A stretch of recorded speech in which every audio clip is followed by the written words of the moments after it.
Olá, meus amigos, muito boa noite.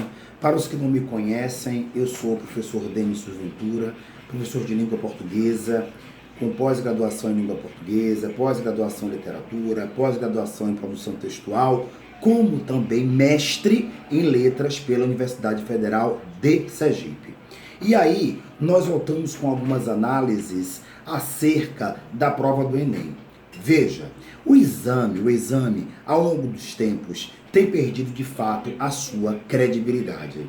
É impressionante como no Brasil a sistemática de avaliação do aluno que sai do ensino médio e esse aluno segue para a universidade, após a mudança, ou eu quero dizer, da independência de cada instituição elaborar, pedindo a algumas fundações a elaboração das suas provas, como após esta mudança o exame perdeu a sua credibilidade. Ao longo dos anos, vem ocorrendo graves erros na formatação da prova, como também, principalmente, e aí eu me preocupo, erro no critério da correção da redação. Formas de bolo, de como se produzir um bolo, estas já foram inseridas, estas receitas foram inseridas dentro de algumas redações e tiveram nota excelente, inclusive, configurando o erro dos profissionais que ganham uma miséria para a correção da prova de redação do Enem ou do Exame Nacional do Ensino Médio. No último exame agora, em relação ao caderno amarelo, que tem as questões de interpretação de texto, inclusive vieram contidas questões de interpretação de texto, tem uma que chamou a atenção, enfim, do presidente da República, porque teve de fato algo bem intrigante. Nós em sala de aula, trabalhamos, no caso, com os nossos alunos, todo tipo de informação cabível para que ele consiga elaborar um texto dissertativo com qualidade.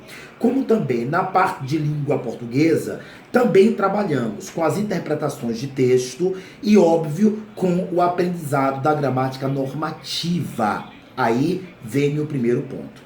De alguns anos para cá, como inclusive as faculdades têm formado professores de letras com deficiências profundas até no conhecimento da própria matéria para a qual estão estabelecidas as suas competências, tem-se dito que o importante é comunicar. Claro, óbvio, há uma parte do estudo de língua que diz que o mais importante é o critério da comunicação, inclusive priorizando as várias linguagens, as várias formas de expressão, e todas estas formas estão contidas em uma parte do estudo da língua chamado esta parte do estudo de sociolinguística. Aí vem uma questão, e nada contra a sociolinguística, mas existem algumas questões que devem ser analisadas. Primeiro detalhe, o Brasil, hoje, vamos lá agora a dados que evidenciam o porquê da minha crítica. Hoje no Brasil, segundo o último exame do IDEB e avaliação também do SAEB, somente 1,62% dos alunos conseguem esses alunos fazer uma interpretação e ter um embasamento correto sobre, no caso, a língua portuguesa. Todos os alunos que estão terminando o ensino médio. Ou seja, o nosso sistema de educação, no aprendizado da língua materna, que é a língua portuguesa, este aprendizado está falido. As pessoas não sabem falar a língua portuguesa de maneira correta. Elas não estão aprendendo porque o sistema e as escolas, inclusive a rede pública, me desculpe, está com um processo falido. Um processo falido.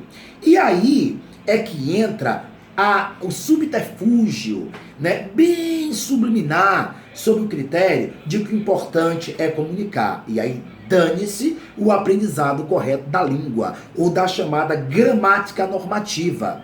As pessoas não sabem utilizar o critério da situação gráfica, não sabem utilizar os critérios concernentes às concordâncias nominal e verbal, regência verbal, nem falar, uso da crase, pelo amor de Deus, pontuação, pontuação. Não vou entrar nem no mérito da questão. Daí, o que é que está acontecendo?